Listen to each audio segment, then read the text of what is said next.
Hi all, I had an interesting game last night against S.Coles of the King's Head Chess Club. He's 184 ECF, so not too far from my own rating, which is 188. I was black, he played E4.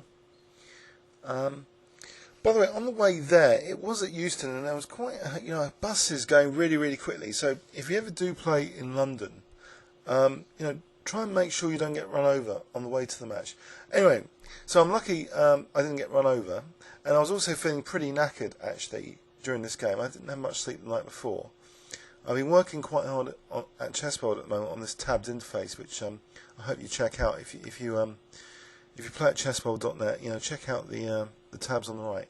Anyway, so I've been overworking recently. Nearly got run over on the way, and I was playing black against someone around the same rating. King's Head had thrashed us when they came to Muswell Hill, and we had a pretty good team overall. So I was playing on board 4.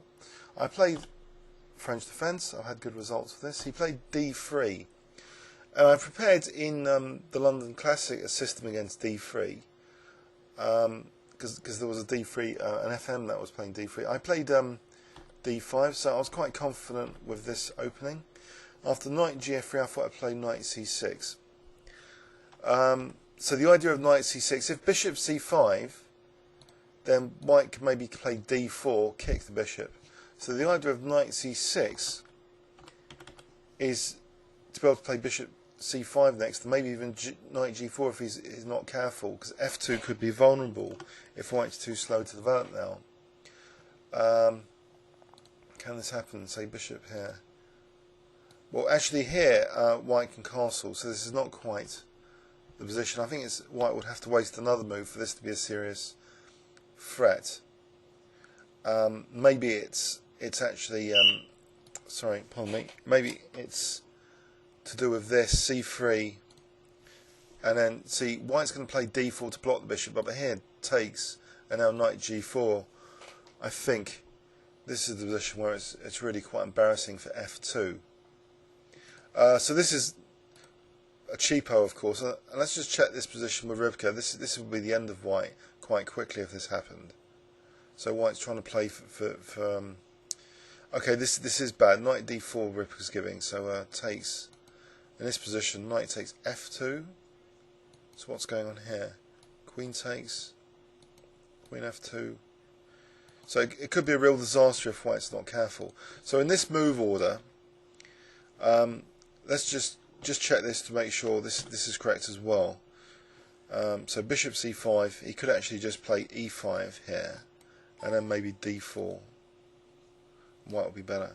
So I played knight C6, so I think that's a reasonable idea to try and discourage D4. I'll turn off Rybka now. So he plays E5, which I found surprising. It gives me an advantage because it's transposing into a knight C6 French, which I'm comfortable with anyway, but he's just lost the tempo now playing D4, taking two moves to play D4, so I just play F6. I'm comfortable with the strategy here. I know I've blocked in the C pawn, but it's the F file which is good here, and undermining the pawn chain at its head, not its base. So its base is here at the head because it gets dynamic compensation. Although it does give me this backward pawn here.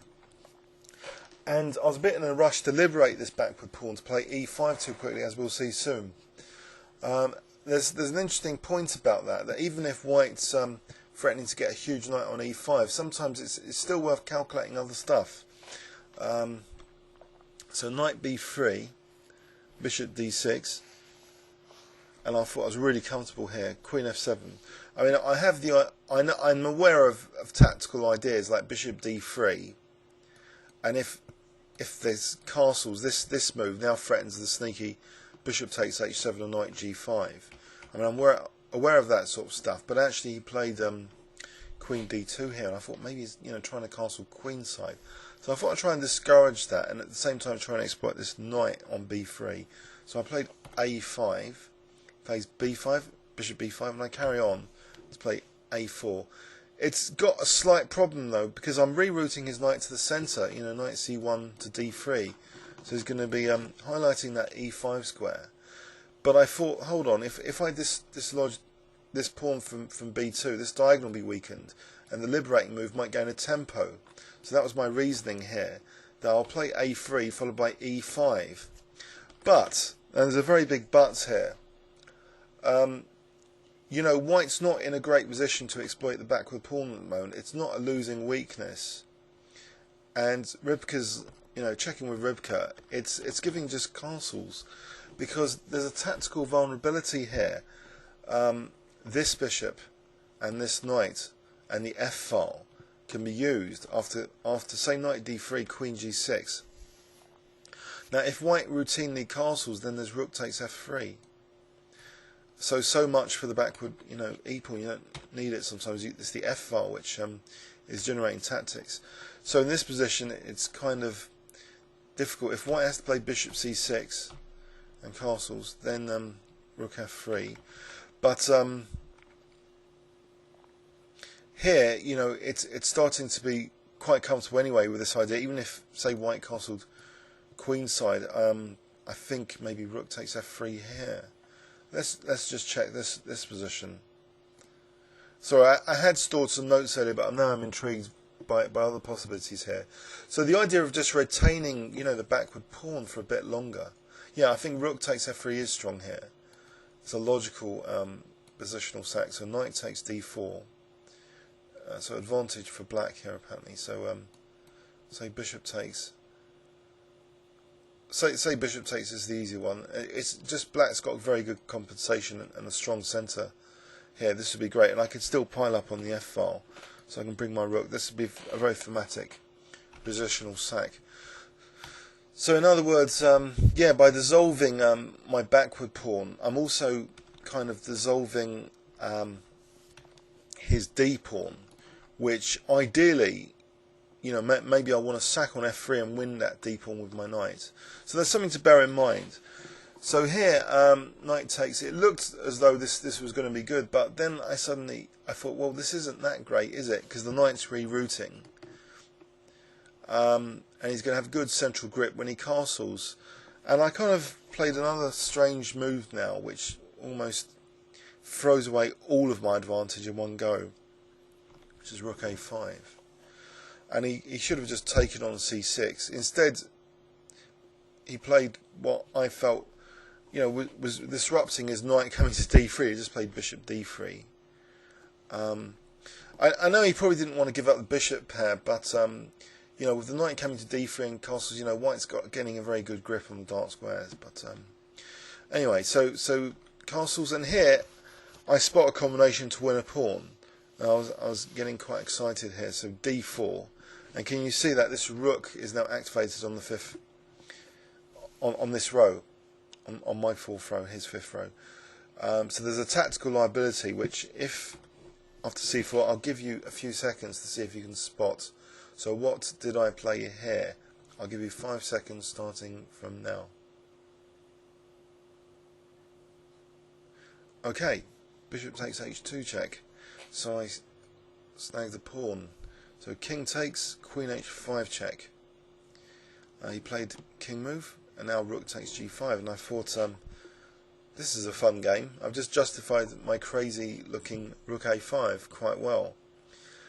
He played now a good practical move, even though it seems to weaken his king position, because he's tempting me to play rook g4, and as I say, I was quite tired, and I really couldn't calculate it, because rook g4, if we look at rook g4, it threatens to swing the rook to h4 to h1 with a quick, decisive attack. His knight hasn't got time to help defend, it's still on the first rank. So I was worried about, well, actually, I'll give you 5 seconds to see the move I was worried about. I hope you can spot it, the move I was worried about. Okay. It was this move, bishop e2. And then I spent ages here in this variation. I mean, I didn't play rook g4, I ended up playing rook g3, but in this variation I couldn't see the knockout continuation in full after rook takes g2 check. But there is one. Let's have a look. Rook takes g2 check. King takes. I mean, I'd seen the idea here that I have well, I'd seen this idea. If King G1, then this is very straightforward. So check, and then I wonder if you can spot the winning move here. If I give you 5 seconds. Okay, it will just be rook f6, swinging the rook. It'll be very difficult for white to defend.